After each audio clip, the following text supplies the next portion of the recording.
जिन क्षेत्रों में या जहाँ पे खेती योग्य ज़मीन है लेकिन सिंचाई के लिए जल का इंतज़ाम नहीं है, वहाँ पर हम लोग अतिरिक्त जल वहाँ पर पहुँचाने का काम, चाहे कैनाल बना के हो, चाहे वेयर या चेक डैम बना के हो, ये सब काम हम लोग कर रहे हैं। और मुझे आपको बताते हुए प्रसन्नता हो रही है कि बाकी उसमें अलग अलग विभाग के भी काम बटे हुए हैं। उसमें लघु जल संसाधन विभाग भी है, दूसरे विभाग भी हैं, लेकिन उसमें के काम का जितना हिस्सा जल संसाधन विभाग को, वैसे हम नोडल विभाग हैं, लेकिन जितने काम का क्रियान्वयन हमारे विभाग को अपने त्याग करना था, उसमें लगभग हमारी उपलब्धि 96-97% हो चुकी है। और शेष भी जो हमारा लक्ष्य है वो हम लोग पूरा कर लेंगे। बाकी कुछ विभाग की उपलब्धि कुछ कारणों से कम है, लेकिन सब मिला के हम लोग अच्छी उपलब्धि हासिल किए हैं। और किसानों को जहाँ खेती के लिए पानी नहीं मिल पा रहा था, उन इलाकों में भी हम लोग पानी पहुँचा रहे हैं और आगे भी हमारी योजना है। और जैसा कि हमने कहा कि हम लोग का मुख्य काम किसानों को पानी पहुँचाना है, और पानी पहुँचाने में दो चीज़ होता है जो हम लोग सिंचाई का पानी देते हैं। एक तो होता है अतिरिक्त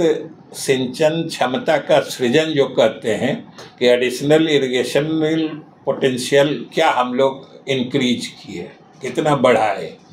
तो वो एक मोर्चे की उपलब्धि होती है। और दूसरा होता है कि सब लोग जानते हैं कि हमारी नहरें या कैनाल जो भी होती है ये कच्ची होती है। पानी के उसमें पानी जो बहता है तो धीरे धीरे गाद जमा होता है, और वो सिल्टेशन के कारण उसका जो मतलब जल ग्रहण क्षमता जो होता है, जो वाटर बियरिंग कैपेसिटी कहते हैं, वो धीरे धीरे घटते जाता है। तो उसके लिए जो इरिगेशन का इलाका है, पूरा पानी नहीं जाता है तो फिर कुछ इलाके में कमी हो जाती है। तो उसके लिए जो हम लोग का ह्रास होता है, जैसे नहर में गाद जमा हो गया तो कम पानी गया, तो उसको भी पुनर्स्थापन की अलग योजना होती है। जो नहर पर हम लोग एक रेगुलर इंटरवल पर नहरों का पुनर्स्थापन योजना करते हैं, लेकिन काम उसमें सीधा यही होता है कि नहर में जो गाद जमा हो गया है, जिससे कम पानी का प्रवाह होता है, वो नहर को फिर से अपने पुराने सेक्शन जो कहते हैं, मतलब जितनी गहरी या जहाँ पे उसका तल बेड था, उसके अपने ओरिजिनल लेवल तक हम लोग पहुँचा देते हैं। तो दोनों तरीके से किया जाता है, और दोनों पर हम लोग की अलग अलग उपलब्धि होती है। कुछ हम लोग अतिरिक्त इलाके में भी पानी पहुंचा देते हैं, और कुछ इलाके में जहां से नहरें थी, सिंचाई होता था, लेकिन जल का प्रवाह कम होता है, उसको भी हम लोग फिर से पूरा प्रवाह बना रहे, उसका भी इंतज़ाम हम लोग करते हैं। और उसी के तहत जैसे कमला में हम लोग मधुबनी में जो पहले वियर था, मतलब एक छोटी संरचना थी, उस पर हम लोग बराज बना रहे हैं। वो भी एक महत्वपूर्ण योजना है, और उससे बराज बनने से वहाँ पर किसानों को सिंचाई के लिए समझिए काफ़ी मतलब सुविधा होगी।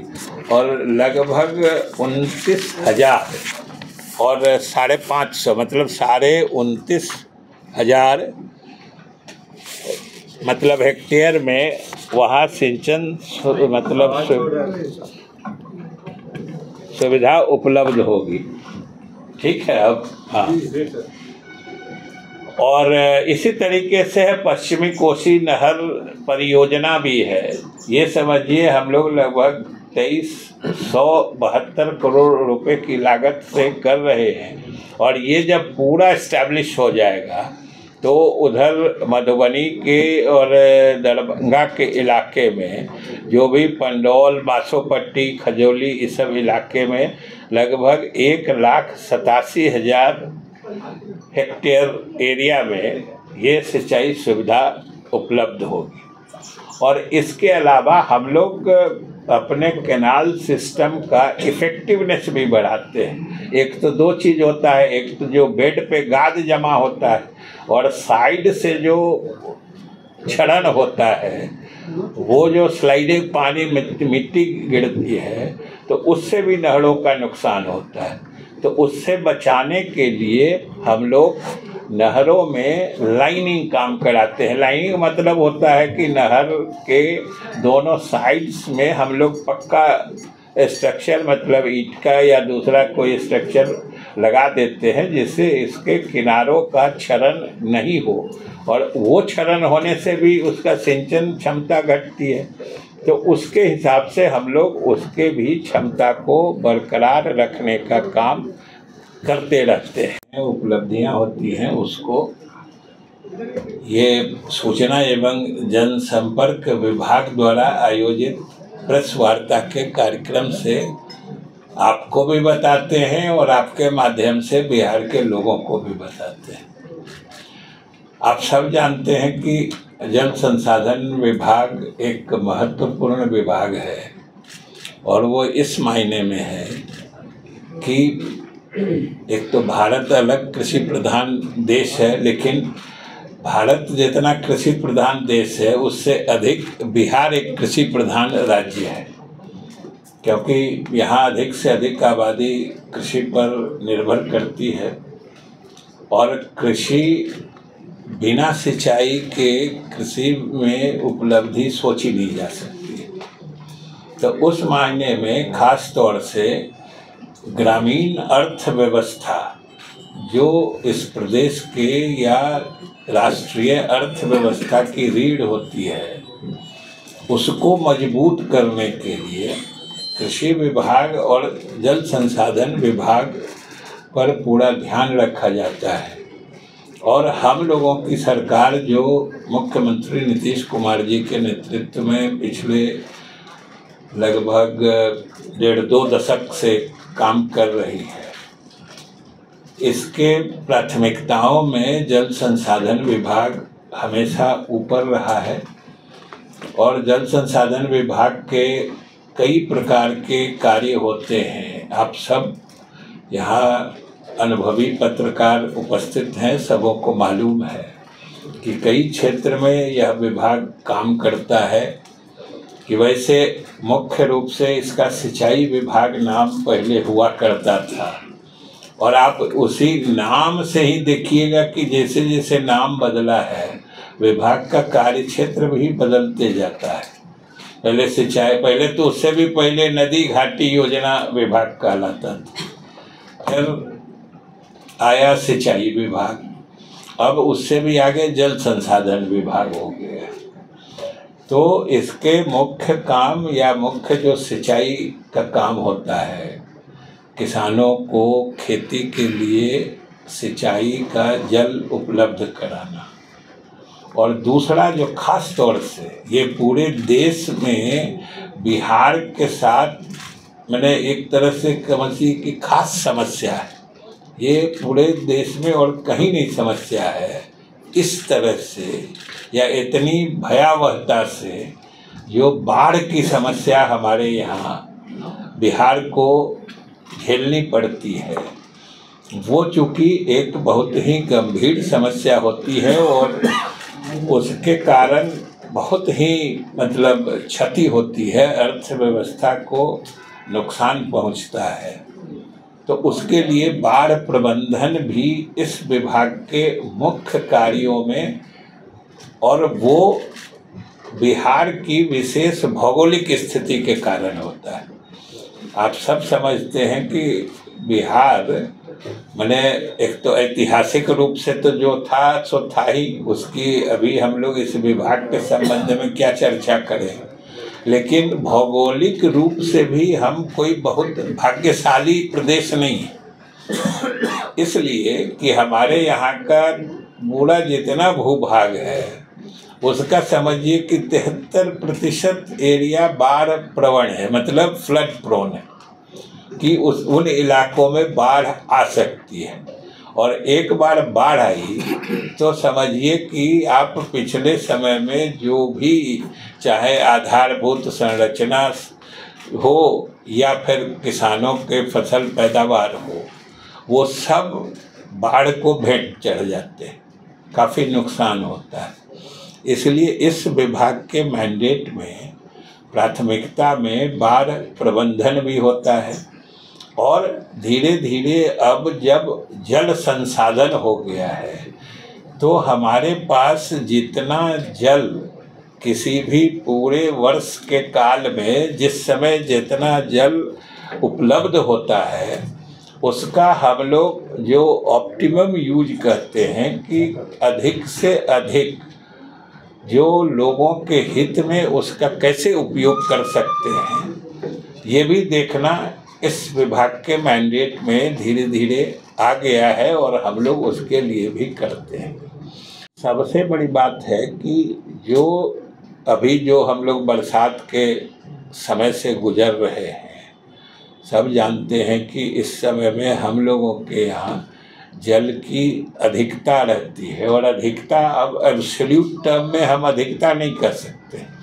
ये भी अगर तुलनात्मक दृष्टि से देखें तो पिछले समय में ये जल की अधिकता भी अब वो नहीं रह गई है जो पहले हुआ करती थी। क्योंकि आप सब जानते हैं कि अंतर्राष्ट्रीय मानक पर जो पहले हम लोग वाटर सरप्लस स्टेट में थे, मतलब जिसको हम लोग प्रति व्यक्ति जल उपलब्धता के यूनिट से इकाई से मापते हैं, वो अब हमारे यहाँ भी धीरे धीरे घटता चला गया है। और वो अब हम लोग मतलब स्ट्रेस्ड कैटेगरी जो है, जब प्रति व्यक्ति एकदम ज़रूरत के मुताबिक ही जल उपलब्ध होता है, अगर जरा भी ज़्यादा उसकी मतलब मिसयूज हुआ या सही ढंग से उपलब्ध पानी का हम लोगों ने प्रबंधन नहीं किया तो पानी की बड़ी समस्या उत्पन्न हो सकती है। उस मतलब ब्रैकेट में, उस श्रेणी में हम लोग चले गए हैं। तो इसलिए अब बाढ़ के समय में भी या इस समय में भी हमको जितना जल अधिक प्राप्त हो रहा है उस जल का संचयन कर संग्रह करके अगर हम कुछ उपयोगी कार्य में नहीं लगाएं तो ये जल हमारा बर्बाद हो जाता है और जल की जो भी उपलब्धता है उसका सही उपयोग हम लोग नहीं कर पाते। तो उसके लिए भी हम लोगों ने कई योजनाएं चलाई हैं और वो सब योजनाएं समझिए कि बिहार के जल संसाधन विभाग की एक तरह से फ्लैगशिप योजनाएं हो गई हैं कि दूसरे प्रदेशों के लोग भी इन योजनाओं का अध्ययन करते हैं। कि अभी आपने देखा होगा जो हम लोग गंगा जल आपूर्ति योजना, जो हम लोग जल जीवन हरियाली कार्यक्रम के तहत जो अभी के समय में अधिक जल आता है उसको लिफ्ट करके उद्वह करके दूसरे शहरों तक, जैसे अभी हम लोग गया, बोधगया, राजगीर में पानी पहुंचा दिए। जो अभी वाटर सरप्लस है, अगर हम लोग नहीं इसको लिफ्ट करें तो सब समझिए कि गंगा नदी होते बंगाल की खाड़ी पहुंच जाती है। तो इस पानी का भी हम लोग अच्छे से अच्छा उपयोग कर सकें, इसके लिए जो गंगा जलापूर्ति योजना है वो आज बहुत सारे दूसरे प्रदेशों के लिए भी उदाहरण बन गया है। और उसके माध्यम से बाकी तो पानी की मात्रा दूसरे इलाके में जा ही रही है, जहाँ जहाँ पेयजल भी संकट होता है उनके लिए भी गंगा जल उपलब्ध हो रहा है। और इसके दूसरे चरण में हम लोग अन्य शहरों में भी इस योजना को पहुँचा रहे हैं। इसी तरीके से ये चूँकि एक सफल योजना रही है तो इसी तरह की दूसरी योजना पर भी हम लोग काम कर रहे हैं। जो औरंगाबाद, डेहरी, सासाराम के इलाके में सोन नदी से भी हम लोग जो सरप्लस या अतिरिक्त जल उपलब्ध होता है उसको ट्रांसफ़र या लिफ्ट करके उन शहरों में भी हम लोग पानी पहुंचाने की व्यवस्था कर रहे हैं। और जो भभुआ मोहनिया का इलाका है उसमें भी हम लोग का चूँकि दुर्गावती जलाशय, ये भी आप समझ लीजिए कि ये भी हम लोगों के नीतीश सरकार की इतनी बड़ी उपलब्धि है जो आप तब समझिएगा जब आपको ये याद कराया जाएगा कि इस योजना की बुनियाद शुरुआत बाबू जगजीवन राम के समय में आज से 40-45 साल पहले की गई थी, लेकिन हम लोगों ने पिछले समय में इसको पूरा करके जलाशय का काम और नहरों का काम भी पूरा करके इससे किसानों को भी पानी दे रहे हैं और इसके जलाशय में जो सरप्लस वाटर रहता है उससे हम लोग बाकी इलाकों में जो औरंगाबाद या वो सब अभी भभुआ मोहनिया का इलाका जो है उन इलाकों में भी हम लोग पानी पहुंचाने की योजना पर काम कर रहे हैं, जो न सिर्फ ज़रूरी है बल्कि अनोखी योजना है। ये सब हम लोग एक तरह से समझिए नवाचार करके ये विभाग अपनी सोच के तहत ये काम कर रहा है और इसमें मुख्यमंत्री जी का निर्देश या उनकी परिकल्पना का बहुत बड़ा इसमें योगदान होता है। और अभी जो आप सबको पता है कि हम लोगों की सरकार का प्रमुख कार्यक्रम है 7 निश्चय 2, और 7 निश्चय 2 के तहत उसका जो एक प्रमुख अवयव है जो एक तरह से पूरे प्रदेश के किसानों के लिए इसका प्रावधान किया गया है, वो है हर खेत को सिंचाई का पानी उपलब्ध कराने की योजना। 7 निश्चय 2 की ये एक महत्वपूर्ण योजना है और इस योजना का नोडल डिपार्टमेंट भी सिंचाई विभाग है।